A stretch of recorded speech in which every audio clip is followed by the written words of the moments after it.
You can ask him to, please. Yeah, sir, this is a huge project as far as we are all concerned. It's supposed to be one of the biggest projects that we can ever dream of. Like talking about huge quantities of steel and metal and concrete and earth and all those things are coming into picture. And as Kunjare sir was telling, different typology of materials also can be used.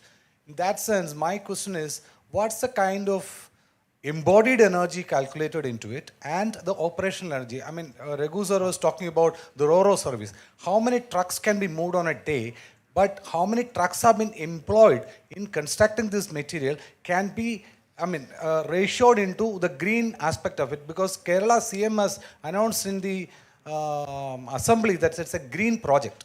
So it also runs on adding on to that, my question is, if you just Google down, you can see that none of these high-speed trains are green projects, because it runs on electricity, and electricity is made from coil fuels, So it cannot be a green project. So it runs on, just run on electricity does not make that it's a green project. So also, the calculation of embodied energy, the energy that goes into building it, and the operational energy, how can it be ratioed? Say, I agree and disagree with you.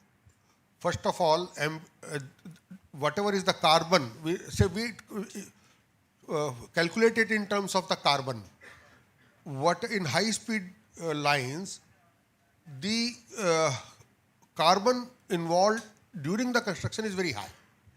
And that is where it draws the criticism. There it comes how much you have, trees you have cut, how much material you have excavated and lorried it, how much construction machinery has burned the diesel.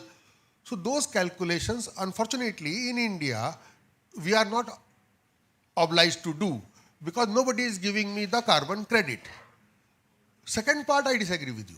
First part, that because I am using electrical energy, so this also is as carbon inefficient as the airplane or a diesel car.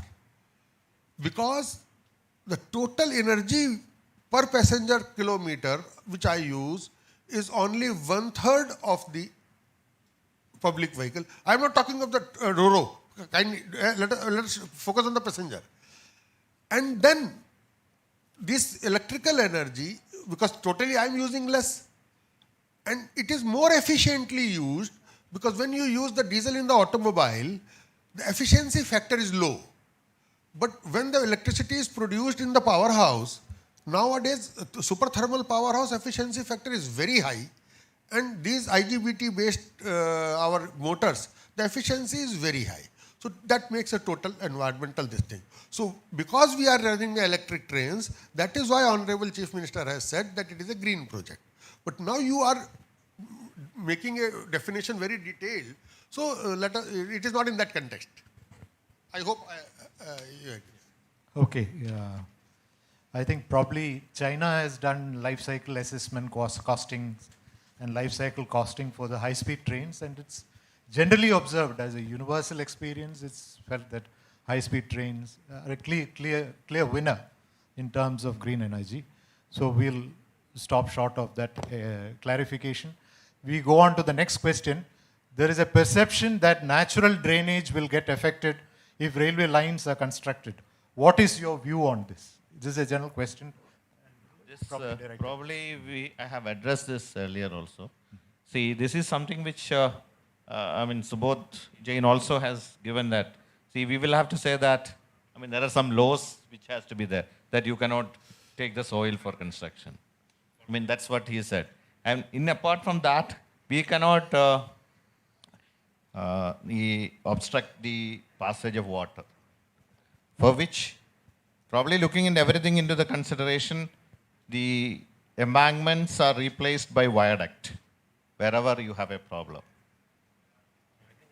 And probably you can further look into the whole issue, whether ഏതെങ്കിലും സ്ഥലത്ത് ഇതിനെയും problem ഉണ്ടാക്കുന്നുവെന്ന് when you do the detail, that's what I said, when you do the detailed engineering, ഇതെല്ലാം നോക്കി wherever viaduct is required, viaduct കൊടുത്താൽ material cost saving ഉണ്ടാവും, floodplains will not be obstructed. The whole environmental impact will come less